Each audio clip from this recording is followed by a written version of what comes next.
Assalamualaikum warahmatullahi wabarakatuh. Bapak Ibu guru hebat, salam penggerak. Perkenalkan, nama saya Ika Fatimah Rismawati. Saya adalah calon guru penggerak angkatan ke-10 dari Kabupaten Manokwari. Berikut ini adalah video aksi nyata yang telah saya laksanakan di sekolah kami bersama dengan komunitas belajar di SMP Apis. Diseminasi yang saya lakukan adalah tentang budaya positif, segitiga restitusi, dan keyakinan kelas. Sebelumnya, saya sudah memaparkan tentang rencana tindakan yang akan saya lakukan pada kegiatan aksi nyata tersebut. Selamat menyaksikan dan terima kasih.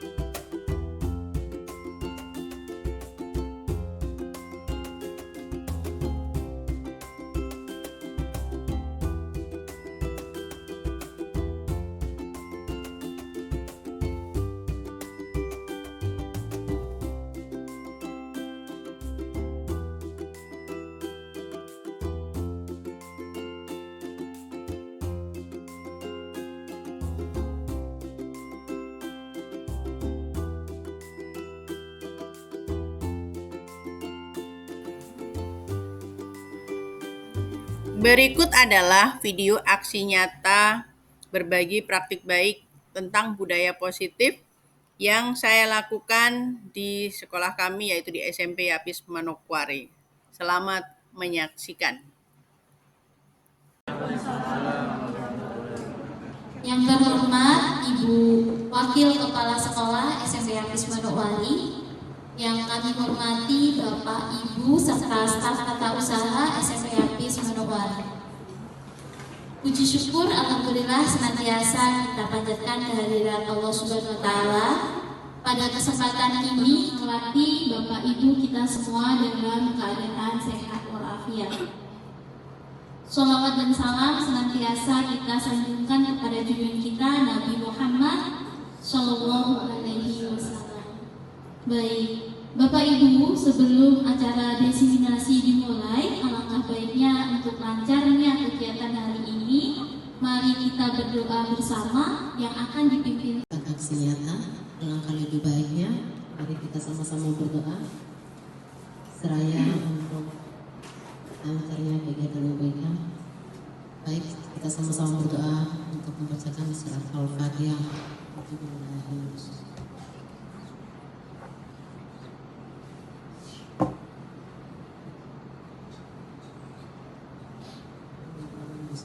Acara selanjutnya yaitu arahan dari Kepala SMP Apis Manokwari yang dalam hal ini diwakili oleh Wakil Kepala Sekolah Ibu Ikoyanti. Kepada Ibu dengan hormat dipersilakan.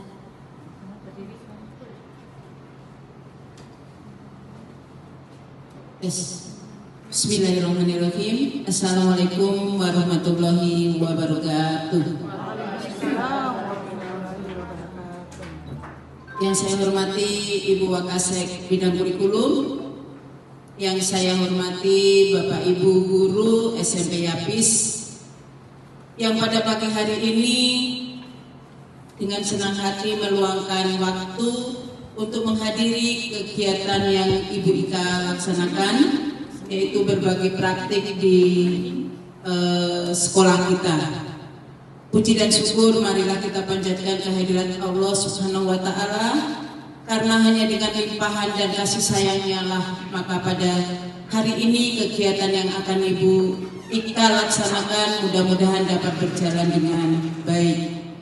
Sholawat serta salam selalu kita sanjungkan kepada Nabi besar Muhammad Shallallahu Alaihi Wasallam, Nabi yang membawa pembuka bagi teman-teman yang belum mendapat kesempatan.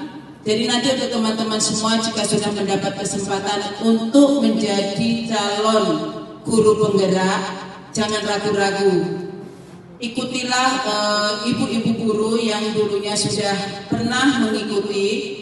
Mudah-mudahan nanti di sekolah kita di SMP Yapis ini akan menjadi salah satu sekolah yang banyak melahirkan guru-guru penggerak yang akhirnya akan menjadi power bagi sekolah-sekolah lain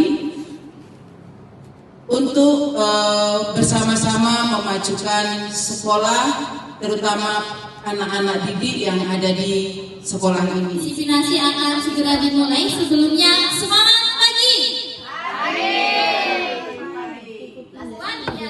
Semangat pagi. Luar biasa. Baik, kepada Bu Ika dipersilahkan untuk menyampaikan materinya. Terima kasih. Assalamualaikum warahmatullahi wabarakatuh. Waalaikumsalam warahmatullahi wabarakatuh. Yang terhormat Ibu Wakil Kepala Sekolah, yang terhormat Ibu Wakil Kepala Sekolah bagian kurikulum dan humas. Ya. Oke. Jadi untuk materi kali ini saya akan menyebarkan tentang pemahaman dan pengalaman penerapan budaya positif. Mohon izin Bapak Ibu, saya berdiri, kalau duduk kaku ya. Ya, di sini saya akan menyebarkan pemahaman dan pengalaman tentang penerapan budaya positif. Jadi sebelumnya saya ucapkan selamat datang kepada Bapak Ibu guru hebat. Mari kita belajar bersama-sama, berkolaborasi, saling mendukung demi mewujudkan disiplin positif di sekolah kita.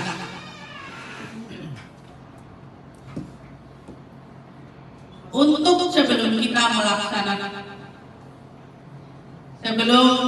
lanjut ke materi, di sini saya akan membuat kesepakatan belajar dulu. Ya, jadi untuk sebelum materi kita buat kesepakatan. Di sini saya membuat 4 kesepakatan belajar, yaitu yang pertama adalah saya harap Bapak Ibu dapat berpartisipasi penuh selama kegiatan berlangsung, kemudian berpikir terbuka dan saling menghormati, kemudian memiliki kesempatan untuk berpendapat, dan yang terakhir mengikuti kegiatan dengan perasaan gembira. Segala kekuatan kodrat yang ada pada anak-anak itu, agar mereka sebagai manusia dan sebagai anggota masyarakat dapatlah mencapai keselamatan dan kebahagiaan setinggi-tingginya. Jadi beliau mengatakan seperti itu ya. Jadi paradigma belajar itu untuk mengubah kodrat kekuatan siswa itu untuk mencapai keselamatan dan kebahagiaan setinggi-tingginya, sampai di mana tingginya. Kemudian di sini beliau juga mengeluarkan 3 semboyan ya. 3 semboyan yang kita juga semuanya kenal. Ingarso Sungtulodo, ing madya mangun karso tuturi handayani. Jadi di depan ya, kalau di depan sebagai penuntun, di tengah-tengahnya mendorong, dan di belakang terbalik saya, mendorong yang ke belakang. Yang kedua menyeimbangkan, yang ketiga adalah mendorong ya. Tuturi handayani, mengikuti dari belakang. Iya. Berkaitan dengan paradigma baru, nanti kaitannya ada pada program pelajar Pancasila, ya kan? Ada kebetulan 6, ya. Yang pertama adalah berkebinakaan global, bergotong royong, kreatif, mandiri, religius, dan Tuhan Yang Maha Esa. Jadi ada 6 yang kita tidak berarti harus 6-6-nya masuk dalam setiap kali pembelajaran ya Bapak Ibu, tinggal disesuaikan pada pembelajaran Bapak Ibu tersebut. Jadi disesuaikan dengan materinya, jangan semua-semua dibawa, berat, kasihan anak-anak kalau seandainya 6-6-nya itu kita angkat. Maaf, ada iklan sebentar, terbesok aja Bapak Ibu. Jadi yang ini ada 2 teman kita, yaitu Ibu Endar dan Ibu Fitri. Nanti kedua teman kita ini mengepal tangannya yang satu.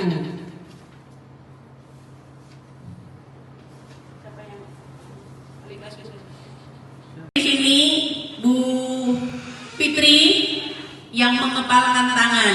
Anggaplah Bu Fitri itu memiliki harta karun di tangannya. Entah itu harta karunnya apa, silahkan Bu Fitri menyimpan harta karun tersebut di tangan. Kemudian tugasnya Ibu Endar itu berusaha merayu supaya apapun yang dikepal oleh Bu Fitri itu bisa lepas atau bisa dibagikan. Jadi di sini silakan membayangkan saya mungkin punya emas, sebongkah emas atau sebongkah berlian atau apalah, silahkan Bu Fitri ditempel di tangannya, kemudian menjaga sekuat tenaga. Gimana caranya Bu Endar untuk bisa merayu Ibu Fitri untuk melepas? Silahkan. Kira-kira strateginya bagaimana? Otomatis setiap tindakan yang kita lakukan itu kan memiliki strategi. Ya, strateginya gimana untuk supaya Ibu Fitri bisa dengan ikhlas, sukarela melepaskan genggaman tersebut yang berisi harta karun tadi.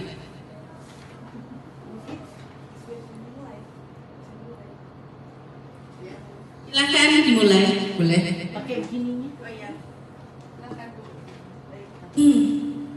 Bu Fitri, bolehkah saya melihat sesuatu yang ada di dalam? Kita kan sudah sahabat lama, ya kan?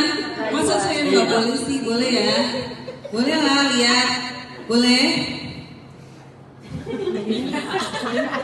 Masa sih kita sudah lama bersama, masa kita nggak boleh? Maksudnya kita kan sudah berteman nih. Masa nggak boleh sesama teman? Boleh lah, saya mau megang sesuatu yang ada di dalam situ. Kalau enggak saya paksa nih. Ini sudah kuperjuangkan bertahun-tahun, tidak boleh sembarang orang melihatnya. Ya tapi gimana ya, saya itu sangat ingin sekali melihatnya. Dan kita kan sebagai teman Bu Fitri, masa iya Bu Fitri tega sekali saya sebagai teman nggak bisa melihat, nggak bisa menyentuh. Boleh ya? Walaupun hanya 5 detik aja saya pegang.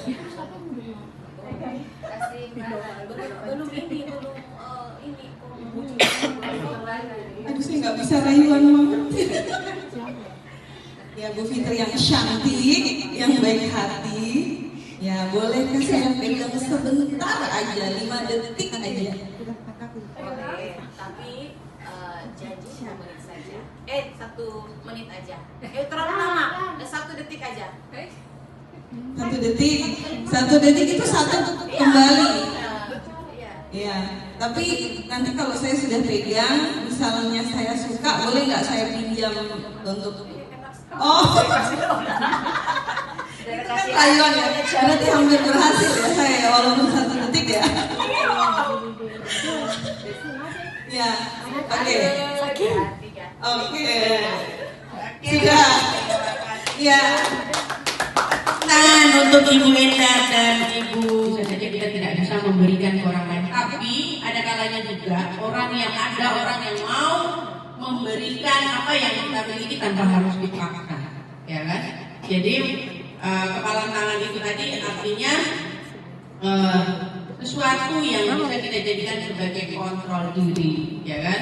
Sebagai kontrol diri bahwa hanya kitalah yang bisa mengatur, mengontrol apa yang akan kita lakukan, gitu ya. Jadi tidak boleh kita diintimidasi oleh orang lain hanya karena bujukan manis dari orang lain, akhirnya kita mau tunduk atau bagaimana. Itu kontrolnya itu ada pada diri kita sendiri.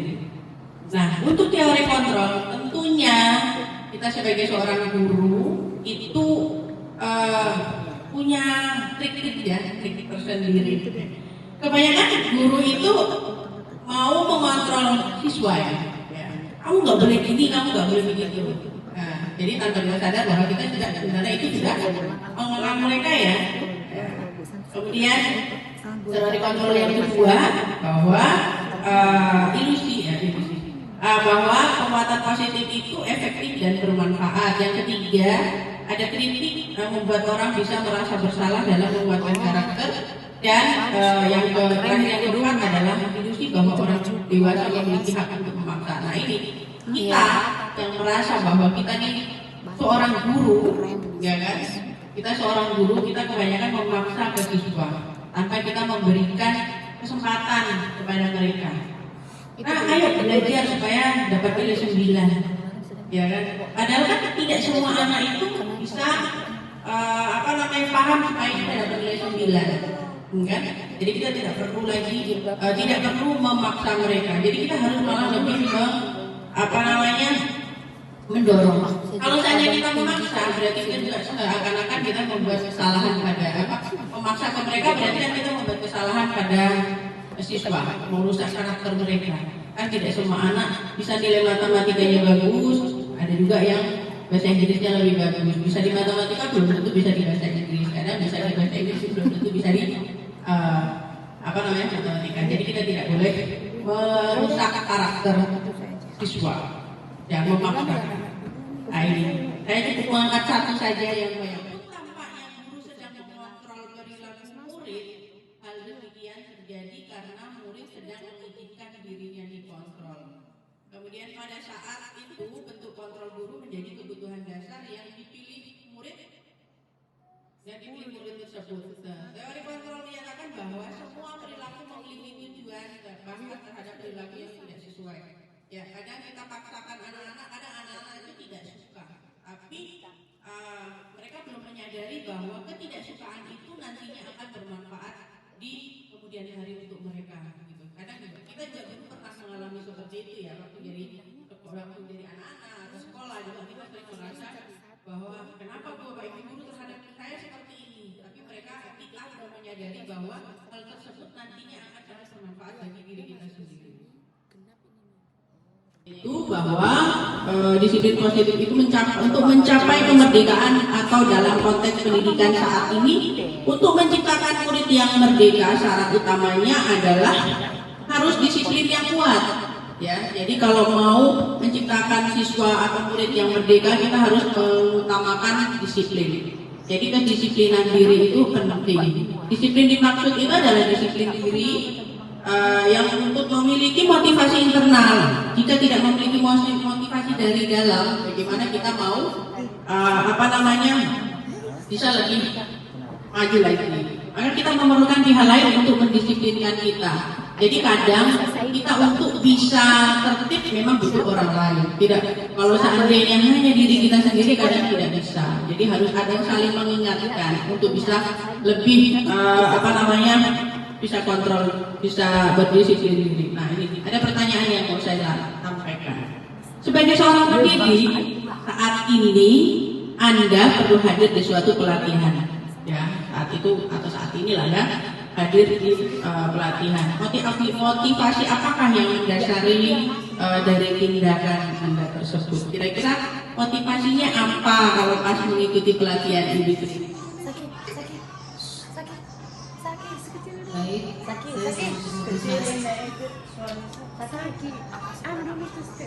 paparannya sini, artinya di sini kita sedikit tahu arti dari disiplin positif itu sendiri yang nanti insya Allah akan kita terapkan ke anak-anak murid kita nanti. Mungkin itu motivasi saya. Ya, ada lagi yang mau menambahkan? Boleh, silakan. Kalau saya Bu ikut pelatihan karena dapat sertifikat. Kenapa Mbak Nisa? Karena pengen dapat sertifikat Bu. Pengen dapat sertifikat. Iya, motivasi Bu Anissa untuk mengikuti pelatihan itu karena pengen mendapatkan sertifikat. Oke, mantap. Ada yang lain lagi? Bayu mungkin ya. Mau dapat pengalaman yang baru. Mantap, oke, betul sekali ya. Salah satunya adalah untuk mendapatkan pengalaman. Jadi kita melakukan ini kegiatan itu untuk mendapatkan pengalaman. Jadi kalau semakin banyak pengalaman yang kita dapatkan, maka ilmu kita akan semakin banyak bertambah. Karena nanti di Ibu Ika marah. Ya, jadi tidak boleh. Jadi kita harus menjadi tim pemantau, bukan berarti kita harus menghukum terus tidak. Manajer, posisi manajer itu posisi di mana guru bisa berbuat sesuatu dengan murid, mempersilahkan murid mempertanggungjawabkan perilakunya, mendukung murid agar dapat menemukan solusi dan permasalahan itu sendiri. Jadi kalau sudah jadi manajer itu bukan asisten jadi manajer. Biasanya kita bersifat manajer ke anak-anak itu berarti di situ hasilnya suara guru itu sebaiknya lebih tulus, halus ngomongnya ya, nggak boleh sambil ngomong sambil marah-marah, ngomong sambil marah-marah sambil kamu ya, gitu itu nggak boleh ya. Kalau menasehati siswa tidak boleh tangan kita sambil nunjuk-nunjuk ke siswa, kamu ya gini ya, itu tidak boleh. Dan jangan juga kita berbicara dan anak-anak sambil bertolak pinggang begini, itu juga sebenarnya tidak boleh ya. Walaupun saat ini kita masih melakukan tersebut, tapi harapannya kedepannya sambil belajar lagi kita bisa mengurangi hal-hal yang kita lakukan, yang buruk-buruk ya, yang salah waktu itu kita lakukan, lama-lama kita bisa mengurangi dan meniadakan. Nah di sini ada video tentang 5 posisi kontrol. Untuk tipis bisa diceritanya. Kalau dalam pikiran saya yang sudah biasa sih menemani anak atau siswa yang ketika kita memberi materi untuk anak-anak, ada itu salah satu dari siswa itu sering ada yang tidur atau tidak memperhatikan gitu. Kalau menurut saya gini Bu, kalau pengalaman saya itu teknik bagaimana untuk kedepannya. Coba kita ubah teknik yang pembelajaran yang biasa kita lakukan, kita ubah lagi untuk kedepannya, begitu maksudnya. Kita pertegas lagi. Mungkin selama ini dia acuh tak acuh atau bagaimana, coba kita isi dia disiplin atau keras, tapi kerasnya bukan berarti untuk bukan untuk menghukum, tapi agar dia bisa menghargai begitu. Kita kasih nilai, misalnya contoh begini, Ibu bukan melihat kamu pintar gitu, pintar cerdasmu, Ibu bukan itu yang Ibu nilai dari kamu, tapi yang Ibu lihat dari Anda itu semua adalah etika, begitu. Mungkin itu saja jawaban dari saya, karena di mana-mana atau siapapun, baik itu guru atau siswa, yang nilai tertinggi itu adalah etika. Gitu. Oke, terima kasih Budian. Jadi luar biasa sekali sanggahannya. Jadi pertama adalah strategi, ya. Dalam mengajar kita membutuhkan strategi supaya bagaimana sih caranya supaya kalau saya mengajar itu anak-anak semua fokus ke saya, fokus ke pelajaran saya. Jadi ada teknik-teknik tertentu yang harus kita ubah. Terima kasih Budian. Oke, kita lanjut. Nah, di sini ada hukuman konsekuensi seperti itu. Gimana caranya supaya saya tidak terlambat? Mungkin bisa datang tahun lebih tempo, gitu kan? Kita diantar ke sekolah lebih cepat, gitu kan? Itu ada salah satu solusinya. Lanjut. Di sini ada 5 kebutuhan dasar manusia dalam bertahan hidup. Jadi 5 kebutuhan dasar manusia. Yang pertama adalah kebutuhan untuk bertahan hidup. Yang kedua, kita berbicara agak keras, mereka sudah tahu. Jadi hasilnya kemungkinan mulut marah, mendendam dan sifat agresifnya ini. Kalau seandainya kita sering memarahi anak tersebut, pasti anak-anak itu akan dendam sama kita. Lama-lama kita tidak disukai sama mereka. Saya nggak suka sama Ibu Ika karena Ibu Ika selalu marah-marah di kelas. Saya tidak suka dengan Ibu Ika karena Ibu Ika suka cubit di kelas, contohnya seperti itu. Akhirnya ada membuat sifat dendam pada siswa. Melanggar aturan karena nanti di Ibu Ika marah. Ya, jadi tidak boleh. Jadi kita harus menjadi tim pemantau, bukan berarti kita harus menghukum terus tidak. Manajer, posisi manajer itu posisi di mana guru bisa berbuat sesuatu dengan murid, mempersilahkan murid mempertanggungjawabkan perilakunya, mendukung murid agar dapat menemukan solusi dan permasalahan itu sendiri. Jadi kalau sudah jadi manajer itu bukan asisten, jadi manajer. Biasanya kita bersifat manajer ke anak-anak itu berarti Di situ hasilnya suara guru tuh kayaknya lebih halus, ngomongnya ya. Nggak boleh sambil ngomong sambil marah-marah. Ngomong sambil marah-marah sambil kamu ya, gitu itu nggak boleh. Ya. Kalau menasehati siswa tidak boleh tangan kita sambil nunjuk-nunjuk ke siswa. Kamu ya, gini ya, itu tidak boleh. Ya, jangan juga kita berbicara dan anak-anak sambil bertolak pinggang begini, itu juga sebenarnya tidak boleh. Ya, walaupun saat ini kita masih melakukan tersebut, nanti harapannya kedepannya sambil belajar lagi kita bisa mengurangi hal-hal yang kita lakukan. Yang buruk-buruk ya, yang salah waktu itu kita lakukan, lama-lama kita bisa mengurangi dan meniadakan. Di sini ada video tentang 5 posisi kontrol.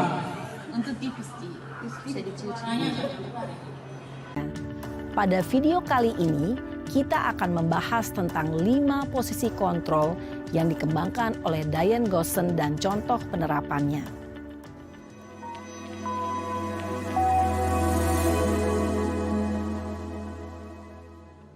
Lima posisi kontrol itu adalah 1. Posisi penghukum. 2. Posisi pembuat merasa bersalah. 3. Posisi teman. 4. Posisi pemantau atau monitor. Dan 5. Posisi manajer. Untuk lebih memahami kelima posisi tersebut, mari kita saksikan kasus Naren yang terlambat hadir 20 menit di sekolah dan melihat bagaimana kelima posisi kontrol dalam menghadapi masalah tersebut.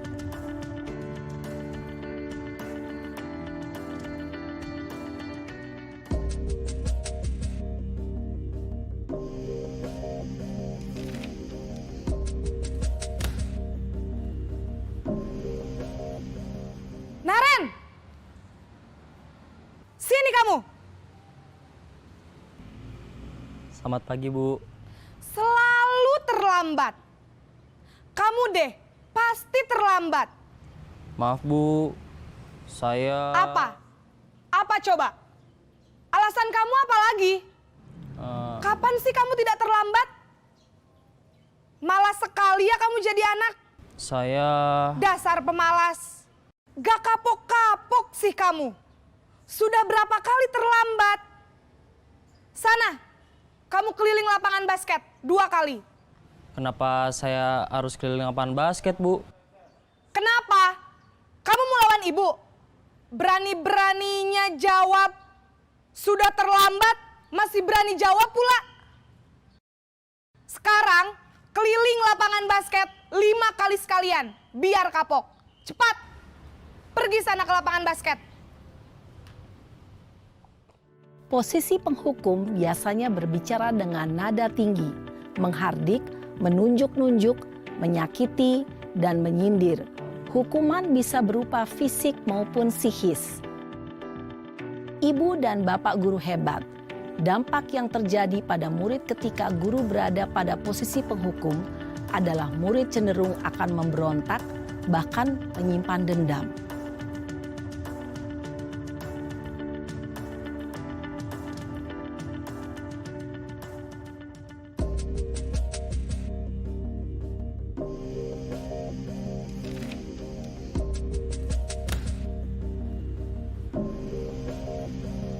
Naren!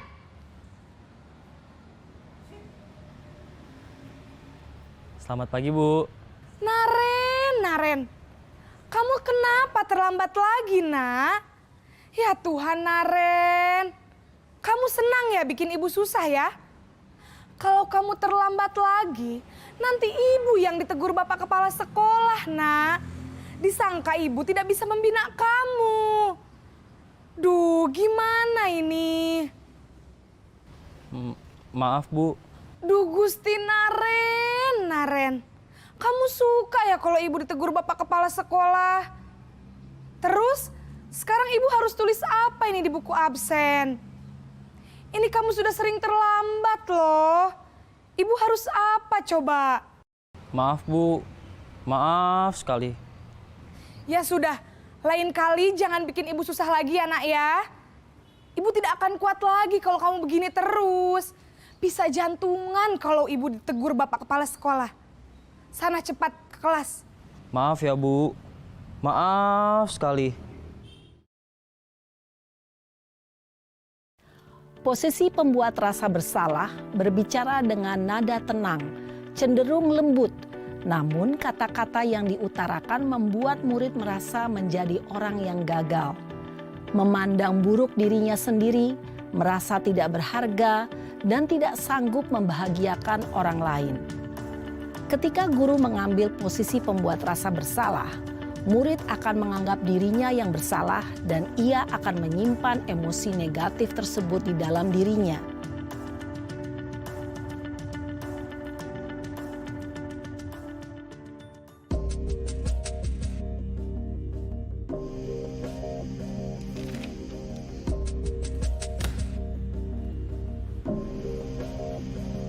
Naren!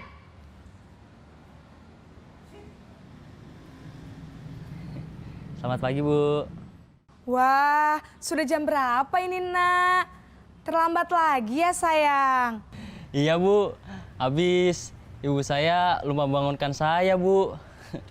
Kamu malah menyalahkan ibu kamu. Kamu bukannya anak yang larinya paling kenceng. Kok terlambat sih? Iya Bu, saya memang terlambat bangun tadi. Jadi biarpun saya lari kencang, tetap gak kekejar Bu. Ya sudah sana, nanti lain kali larinya lebih kenceng lagi ya. Biar gak terlambat lagi. Bikin seneng ibu, demi ibu. Bisa kan? Bisa lah Bu. Ya sudah sana masuk kelas. Ibu beresin urusan absen kamu. Kamu ini ada-ada saja. Dalam posisi teman, guru berbicara dengan nada suara ramah, akrab, cenderung bersenda gurau untuk menjaga suasana tetap santai. Murid akan merasa senang, aman, dan akrab dengan guru. Identitas yang tercipta adalah identitas sukses atau berhasil. Namun, perlu diingat, karena ini masih dorongan eksternal, maka ada faktor ketergantungan dari murid kepada orang tertentu. Di sini guru absennya, sehingga di lain waktu murid bisa berperilaku baik, namun hanya kepada orang-orang tertentu saja.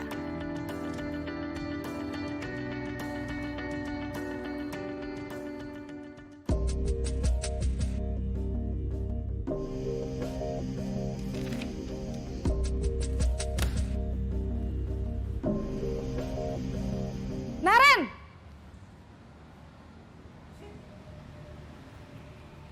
Selamat pagi Bu. Naren, apa peraturan sekolah kita tentang jam berapa kita harus masuk sekolah, Nak? Kita harus di sekolah jam 7 Bu. Iya, betul. Sekarang sudah jam 7.20. Naren sudah tahu konsekuensinya jika terlambat hadir. Paham Bu. Saya harus tinggal kelas pas jam istirahat selama 20 menit. Iya, benar. Konsekuensinya demikian. Jadi nanti jam 9.30 pas istirahat, kamu harus tinggal di kelas, kerjakan tugas tambahan untuk ketertinggalan kamu, ya? Baik Bu. Posisi pemantau mengandalkan penghitungan atau data untuk mengontrol murid. Guru mengarahkan murid berdasarkan peraturan dan konsekuensi. Seorang pemantau menunjukkan bahasa tubuh dan ekspresi wajah yang datar dan cenderung formal.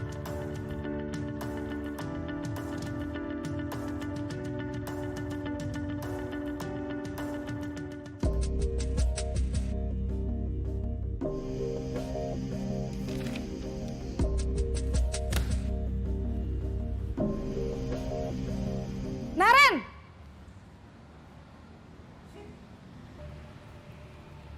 Selamat pagi Bu. Selamat pagi, Naren. Maaf Bu, saya terlambat.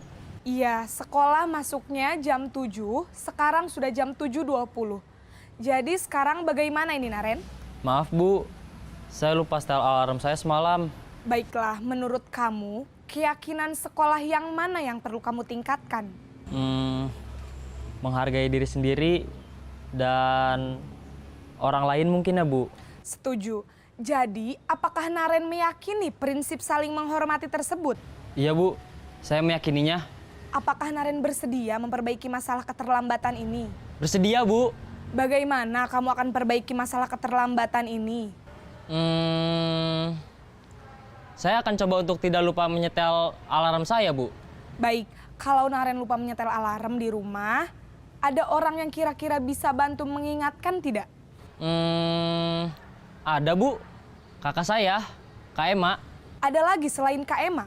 Selain Kak Ema, ada ibu saya. Baik, jadi yang mengingatkan Naren adalah Kak Ema dan ibu kamu ya? Kira-kira akan mulai setel alarm kapan nih Naren? Setelah pulang sekolah, akan segera saya lakukan. Baik, jadi Naren akan setel alarm untuk bangun besok pagi dan akan diingatkan oleh kakak dan ibunda Naren ya.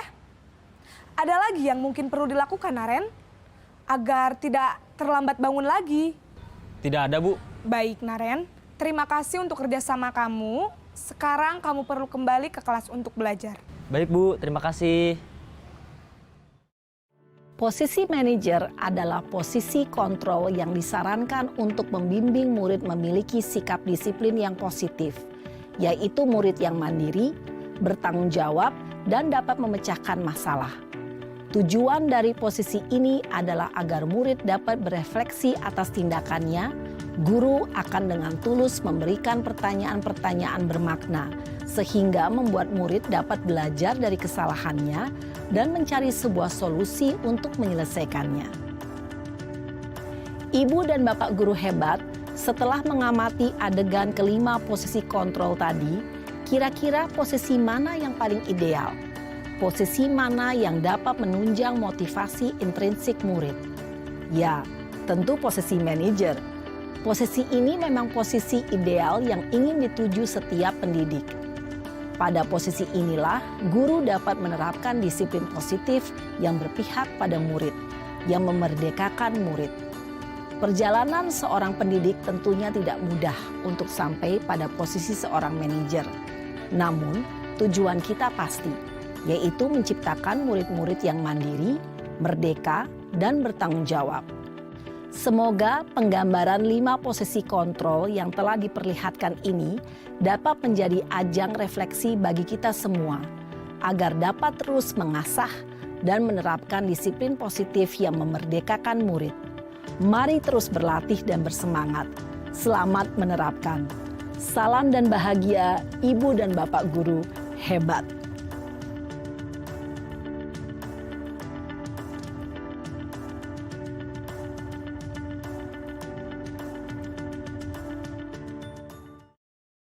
Dan yang ketiga, menanyakan keyakinan. Ini biasanya terjadi pada siswa. Contohnya kemarin itu di kelas saya ada siswa yang tertidur saat pembelajaran.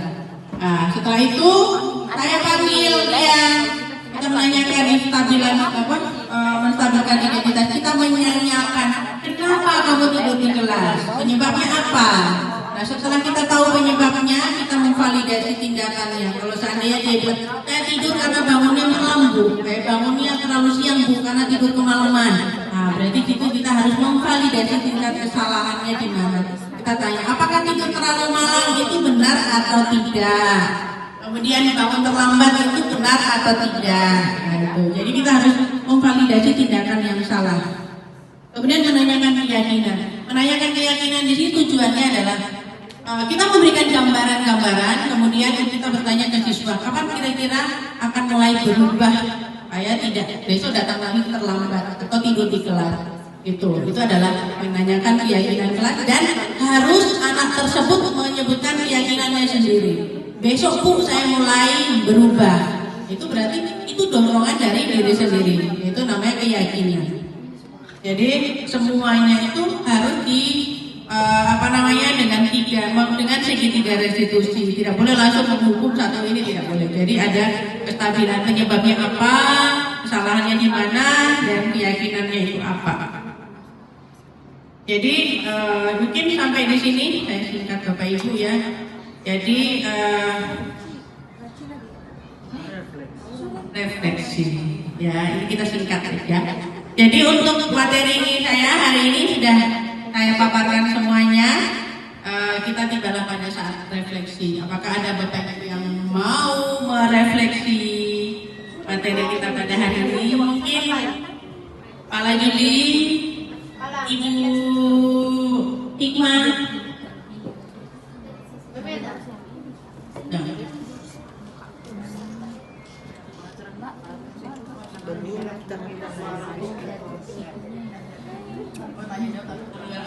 Karena nanti di Ibu Ika marah, ya jadi tidak boleh. Jadi apa namanya, kita harus menjadi tim pemantau, bukan berarti kita harus menghukum terus tidak.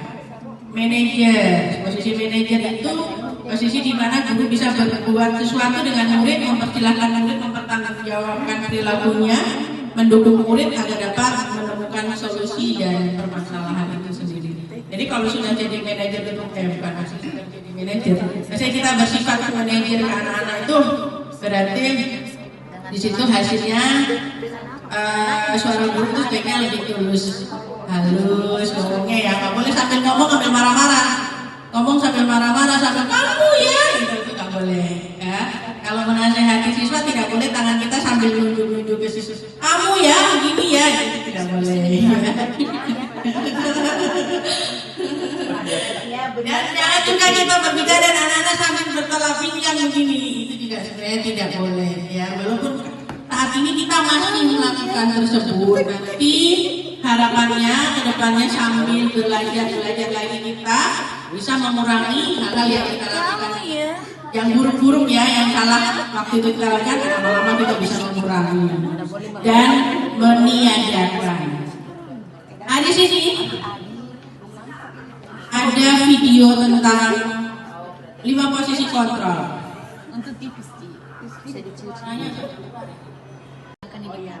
Baik Bapak Ibu, demikianlah tadi penyampaian materi tentang budaya positif oleh Ibu Ika Rismawati. Nah, selanjutnya kita masuk pada sesi tanya jawab. Bapak Ibu, jika ada hal yang ingin ditanyakan kepada Ibu Ika dipersilakan. Atau saran boleh, saya menerima kritik dan saran. Oke, silakan. Bagaimana Bu Endar? Silakan.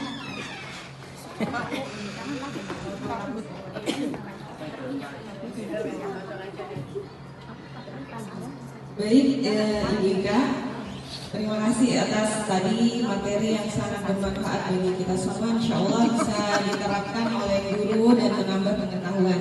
Namun ada satu hal yang mungkin ingin saya tanyakan berkaitan dengan disiplin positif ya Ibu Ika, terkait hukuman ini ya, terkait hukuman. Bahwa tadi ada disebut bahwa perkataan atau mungkin tindakan psikis yang bisa membuat anak itu mungkin down. Nah, tapi itu kan bukan karena bukan karena ada sebab, pasti ada sebab yang ada akibat. Nah, kita sebagai guru, misalnya sudah berupaya semaksimal mungkin, tapi betul bahwa ada siswa yang sangat mungkin membuat kita emosional seperti itu. Nah, ini kalau versinya Ibu Ika dalam mengajar, bagaimana menghadapi siswa tersebut? Ya, karena saya juga ingin tahu beberapa mungkin guru, mungkin salah satunya Ibu Ika dalam menghadapi siswa yang tidak kita harapkan dalam pembelajaran kita itu seperti apa. Baik, terima kasih. Baik, pertanyaannya sangat luar biasa. Boleh berikan aplaus untuk Bu Indarwati. Silakan Bu Ika menjawab. Oke, baik, terima kasih Bu Ika atas pertanyaannya, luar biasa sekali. Memang betul ya, tidak disangkal bahwa dalam keseharian kita itu dalam pembelajaran tidak mulus. Ya, setiap hari ada saja. Ya, jadi tidak mulus. Hari ini kita ngajar penuh sampai belakang itu anak baik-baik saja dan kita baik-baik saja, itu sangat mustahil. Karena kita mengajar di kelas itu banyak siswa yang memiliki karakter yang berbeda-beda, ya kan? Nah, untuk triknya di sini saya melakukan dengan cara tindakan segitiga restitusi tadi. Ya, segitiga restitusi tadi, itu yang pertama dengan memvalidasi permasalahannya. Kenapa si A ini kok belajarnya hari ini tidak fokus? Bikin kesel saya ini katanya. Bikin kesel Bu Enda. Jadi Ibu Enda perlu menanyakan dulu, kenapa? Apa kamu nggak suka dengan cara pembelajaran saya? Atau mungkin apa penyebab yang lain? Otomatis anak-anak akan menyebutkan permasalahannya apa. Kemudian setelah kita tanya validasi tadi, kita berikan solusi. Ya, jadi solusinya gimana terkait dengan permasalahan si anak tersebut. Kemudian nanti kita akan melakukan keyakinan kelas. Kira-kira kalau seandainya anak-anak sudah mau terbuka, sudah bercerita ke kita tentang persoalan yang dihadapi, kita juga bisa memberikan solusi, gitu kan, masukan lah. Artinya solusi itu tidak semuanya harus dilaksanakan oleh si anak ya. Kan paling tidak kita memberikan masukan untuk si anak untuk bisa mencoba, gimana caranya supaya tidak membuat gemes sebagai guru lagi. Kan kalau ini ada masa kita juga sebagai guru yang bisa membuat rasa bersalah si anak. Kan tadi contohnya saya bilang, aduh kecewa, kan itu juga bisa dikatakan toh. Jadi setelah itu baru kita akan melihat perubahan dari anak, keyakinan si anak. Kalau memang bisa berubah, kapan mulai perubahannya? Jadi insya Allah ada perubahan dalam saya. Ada saat itu juga anak-anak berubah, tapi di pertemuan berikutnya otomatis ada saya kemarin begitu ini begini. Jadi saya tidak boleh seperti itu. Dan itu tidak mudah Bapak Ibu. Jadi yang penting kita sabar. Kita sabar untuk terus melakukan percobaan atau perubahan. Mungkin seperti itu beda, kurang lebihnya nanti kita duduk sama-sama lagi untuk mungkin bisa sharing tentang persoalan yang sama-sama kita hadapi. Begitu beda sudah cukup? Oke, makasih. Saya waktu kembalikan. Baik, terima kasih Bapak Ibu. Sesi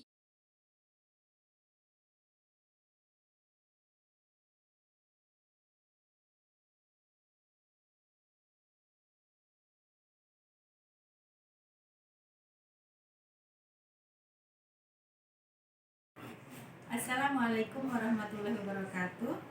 Saya Ibu Suwanti, guru di SMP Yapis Manokwari. Pada kesempatan ini saya mengucapkan terima kasih kepada Bu Guru Ika Rismawati karena telah melakukan aksi nyata berbagi praktik baik tentang budaya positif terkait dengan hukum, konsekuensi, dan restitusi. Sehingga saya saat ini lebih memahami tentang materi tersebut. Tidak semua pelanggaran harus diberikan hukuman, tetapi tetap ada konsekuensinya dan dengan menerapkan prinsip restitusi. Semangat buat Bu Ika, pantang menyerah dan lebih menggali kreativitasnya. Terima kasih. Wassalamualaikum warahmatullahi wabarakatuh. Assalamualaikum warahmatullahi wabarakatuh. Saya Eko Yanti SPD sebagai Wakasek Sarpras dan Humas SMP Yapis Manokwari. Pada kesempatan ini saya mengucapkan terima kasih banyak kepada Ibu Ika Rismawati selaku CGP Angkatan ke-10 yang telah melakukan aksi nyata diseminasi tentang CGP Angkatan ke-10 yang telah melakukan aksi nyata diseminasi tentang budaya positif di sekolah. Dengan adanya pemaparan materi yang dibawakan oleh Ibu Ika, mudah-mudahan bisa membawa perbaikan atau membawa pengaruh positif bagi teman-teman baik yang ada di lingkungan sekolah maupun yang ada di lingkungan sekitar Kota Manokwari. Tetap semangat Ibu Ika, tetap berinovasi demi anak-anak bangsa. Semangat. Wassalamualaikum warahmatullahi wabarakatuh. Assalamualaikum warahmatullahi wabarakatuh. Perkenalkan, saya Ibu Anissa. Saya guru di SMP Yapis Manokwari, Papua Barat. Saya selaku guru mengucapkan terima kasih banyak kepada Ibu Ika Rismawati karena telah berbagi materi pada bab budaya positif. Dari hal-hal yang disampaikan selama diseminasi, saya jadi paham bagaimana tentang membuat keyakinan kelas. Dan setelah ini, saat nanti tahun ajaran baru, saya ingin membuat keyakinan kelas tersebut di kelas saya.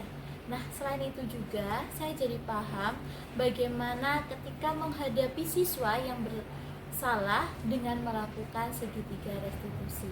Sekali lagi, terima kasih banyak Bu Ika Rismawati.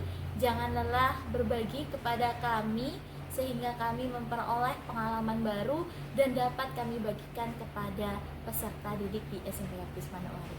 Semangat ya Bu dalam mengikuti program guru penggeraknya. Sukses selalu. Wassalamualaikum warahmatullahi wabarakatuh.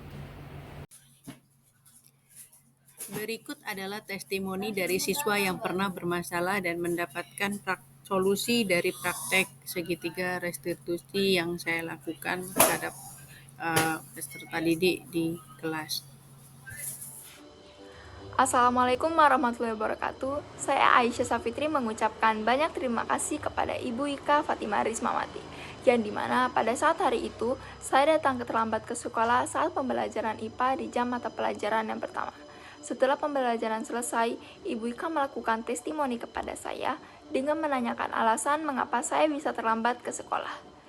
Ibu Ika menanyakan, kenapa Aisyah bisa terlambat ke sekolah? Aisyah ngapain aja tadi malam? Dan saya mulai menjawab pertanyaannya Ibu Ika. Setelah menjawab, saya mendapatkan banyak solusi untuk memecahkan masalah-masalah saya. Saya harap untuk kedepannya saya tidak akan lagi terlambat ke sekolah untuk mengikuti pembelajaran-pembelajaran yang lainnya. Terima kasih banyak Ibu Ika. Assalamualaikum warahmatullahi wabarakatuh. Nama saya Jawharul Halimah Fadilah Wajah dari kelas 8. Saya ingin berterima kasih kepada Ibu Ika Rismawati karena telah membantu saya memecahkan masalah saya. Pada hari itu saya ketiduran pada jam pembelajaran dan Ibu Ika membangunkan saya.